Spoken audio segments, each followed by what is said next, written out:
Yo mga kapatid, ito nga pala yung mga Asian Glucy Starling ko.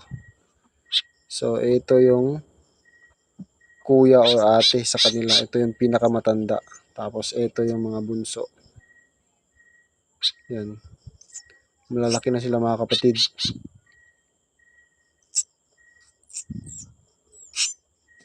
Etong isa, yan, lumilipad na yan. Pero itong dalawa, hindi pa. Yan. Mas maganda itong tingnan mga kapatid kapag naging full black na sila.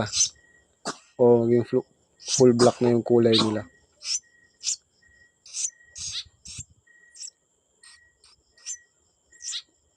So, comment kayo sa comment section mga kapatid kung ano yung pinakamagandang pangalan sa tatlong to. So,